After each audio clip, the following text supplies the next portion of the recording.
And now for a dramatic reading.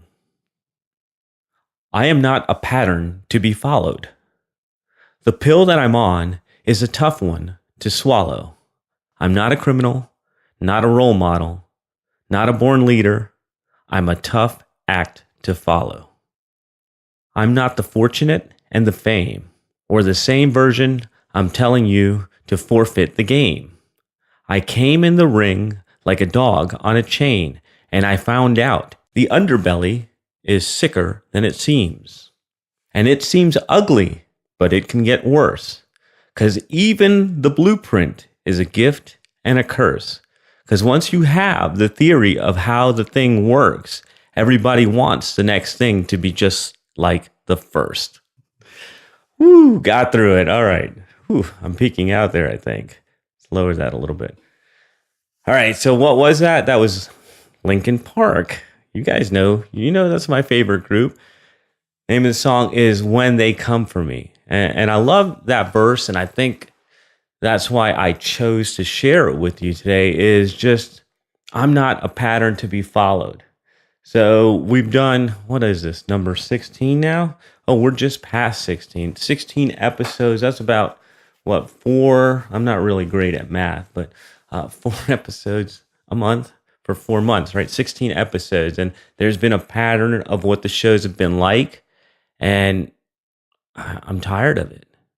And I need to do something a little bit different, because as I promised when I started this show, was that it was going to be an audio experience. I think way back in Daddy's Working episode 1, I talked about you're either growing or you're dying. And that's something I believe in, and that's why this show is growing. We're trying some new things, including actually something that we've been working on for our clients, where we're going to start doing new shows come out on Mondays, so we're going to start doing a teaser, what we call a lift note. We're going to proof of concept this idea of using the feed and our connection with our listeners, and how that doesn't have to be one set way. It doesn't have to be a pattern. It needs to be switched up. That's why the last piece of what I read you is really important.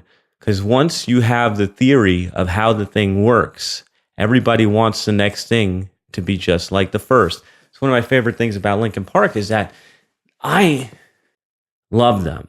Like, seriously. Favorite band in the world. I can sing so many of their songs. I've been to their concerts. I turned Cupcake on to them, took her to concerts. She's a fan. We've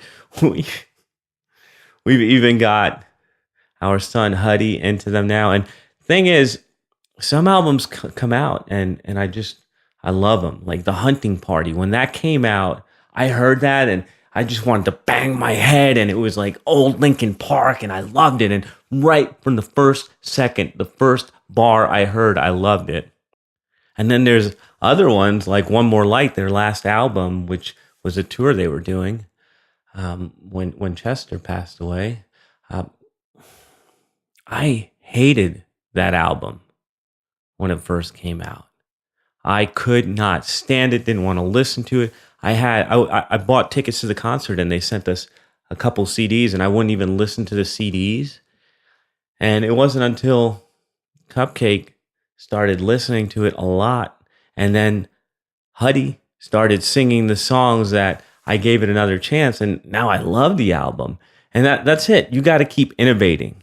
You got to keep changing. And some people are going to reject it because they're used to how things are and don't want things to change. But if you are growing, if you're an entrepreneur who is a high achiever, if you want more out of life, then you know you have to be growing or you're going to be dying. So that's what we're doing right here. I did the first set of shows on a blueprint that I liked, got bored, and now we're going to switch things up. So just wanted to drop it in the feed right there and let you guys know what to expect. This Friday is going to be your first sampling of a lift note. Let's see what it's called. The Greatest Salesman That Ever Lived. So that's coming up this Friday. Make sure you tune in. This is thepodcastfactory.com.